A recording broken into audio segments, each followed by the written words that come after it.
Hi, welcome back. I'm Sneha. My voice is very, very deep. Wait, let me get my notes. I'm going to try to wipe this book from my memory so I can forget it because it still haunts me to this day. My Excel sheet had more storyline than this book, and the dust on my shelves had more character development. I didn't write this joke. Okay. Hey, welcome back. My name is Sneha and I'm here to talk about The Starless Sea by Erin Morgenstern. I know this is like a music channel, but I read books sometimes. I wanted to talk about this one because it's just Okay, firstly though, before I completely tear down this book, I just want to say that if you liked this book, then this video is not for you. I don't hate the author. I think she's great. She had an idea, she wrote a book, she got it published. Good for her. I just had to get the feelings out of my body because God. I read this book in January. This was my book club's pick of the month for January, and so I had to read it, and I'm filming this in November because time management. Plus I had heard of The Night Circus before this, and this was her second book, so I thought it would be better, so I picked this up first instead. So this is The Starless Sea by Erin Morgenstern, and I just I would just like to know what the book is about, you know. I just want to know, like, just one line, just tell me what it's about. I would love to know. To me, it was just 500 pages of hot garbage, and I don't think I've ever felt such relief after finishing a book. I gave this book 2 stars on Goodreads because the writing is absolutely beautiful. The small tales in the book, some of which contribute absolutely nothing to the storyline, seem very imaginative and kind of like old children's stories, which gives it a very ancient vibe, I guess. But after 200 pages of this, I was done. The initial charm got old and I wanted to throw the book out the window. Starless Sea itself sets itself up for a lot. The first few chapters feel really nice and heavenly, and the establishment of the premise of an underground library feels like euphoria. Basically, this book is about an underground library where people can read and create stories for all eternity, where time is a river and people can exist outside of it. We have a main character called Zachary, Ezra Rollins, who has been shown a door to this library about 3 times before in his life, but he's never managed to work up the courage to open the door. Zachary at his university finds a book called The Sweet Sorrows, which when he reads, he realizes that it's his own life story in the book. Well, sort of, because later on in the book, we're given excerpts from Sweet Sorrows and it's not about his life. But you know what? Oh well. Oh well. As the story progresses, when Zachary is looking for the author of this book, he falls in love with this dude called Dorian. I don't know why they fall in love because neither shows any depth of personality throughout the book. They're both boring as plain sheets of paper. This underground library is in some sort of danger and these people aren't really trying to save it. They're just trying to get out, I think, but also save it, but then it gets destroyed towards the end, but then not really. So I'm just, you know, I don't know what's going on in this book. As the story progresses, you realize that there is no story. After all, at this point, I wanted to jump off a cliff, but I could not because I had already invested time and effort into reading this book and I was going to get through it if it killed me. It's written really vaguely, like the author just got high and started writing down whatever came to mind. Plot?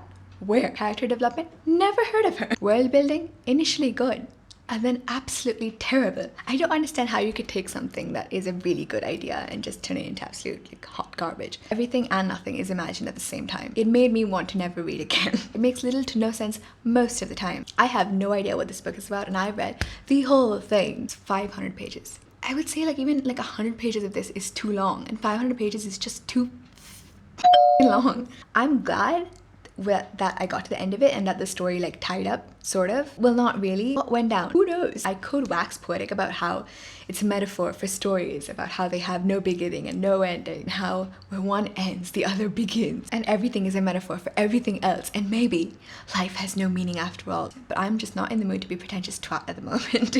So, onto like the spoilery kind of section. The Starless Sea, that is the sea at the bottom of the library, it was just rising. Oh, what do you mean it was just rising? Why are there so many bees in this book? I don't get it. So our main character went through so much crap, most of which read like drug-induced diary entries for what? What was the point? Why are there so many layers? I want to know. I lived for Kat's diary entries throughout the book because I felt like those were the only points in the book that kind of sort of made sense. I feel like somebody read this book and was like, wait, nothing makes sense. Let's add in one character who sort of like explains everything, except they try to wrap everything up in the last like I don't know, 100 pages, and it just does not work out. So here are some questions I had. Just some, you know? Why is it that every time we get close to something happening, there is a random story popping up which adds nothing? I wanted to die. Why do none of the characters in the stories have a goddamn name? I mean, like, come on, Erin, just give me a name. Every time she mentions Zachary, at the beginning of the chapter, she mentions him by full name. Zachary Ezra Rollins. Say the name or read the name like 500 times, it's bound to drive anybody mad. I hate the name Zachary Ezra Rollins. Now, he is the most boring person. What is he doing? Who knows? What is the Starless Sea? Who knows? Why is it made of honey? Why are the bees talking? Why? What the fuck are the bees doing? I don't know. There are some random quotes here and there. There's some drivel about a man and his many coats. And then the sentence, the coat might remember him. Coats don't have brains. What do you mean the coat might remember him? There's a story about this dude who collects keys. Like, that's just his job. None of these people have jobs. I don't understand. But he keeps them everywhere, in his cups, hanging all around his house, in his garden, in his bed, just everywhere. Okay, there's just keys. And then this woman comes to him because she's lost a key. Like, the earth is so big. How could you possibly find this one man? How could this man possibly have her one random key that she lost like eons ago? So she takes like a day looking through all his keys, and voila, she finds the key. No, it would take at least a month to look through all those keys. There is a phrase that Erin likes to use throughout the book. It's called a warning or a wish. And she uses it at the most inopportune moments. And I hate the phrase now. Nobody ever fucking say this word to me. Like, no, shut up. Why did Ice Mirabelle kiss Zachary? Why are we kissing inanimate things now? Why was he talking to a statue in the first place? Mirabelle / the Fate / the Moon, because I have no idea what these characters are anymore, says, he didn't think I'd give him a happy ending. I'm offended. So you're telling me that she orchestrated the whole thing? Like she knew? But she kept saying shit like she doesn't control things to Zachary. She doesn't know what's going to happen. So you're telling me she was a manipulative bitch the whole time? Zachary and Dorian, bless their souls, but they didn't know each other at all. I hate the trope of where people just fall in love in like 24 hours. It doesn't do it for me. It makes me feel so uncomfortable. You can't just make me believe that they fell in love after what, 1.5 conversations where like nothing was said. Let the characters get to know each other a little bit. Like, slow burn is in now. All the background characters are just so forgettable. Like, they make little to no sense and they contribute nothing. Simon and Eleanor. Eleanor just goes on sailing forever. Like what? And Simon? What happened to Simon?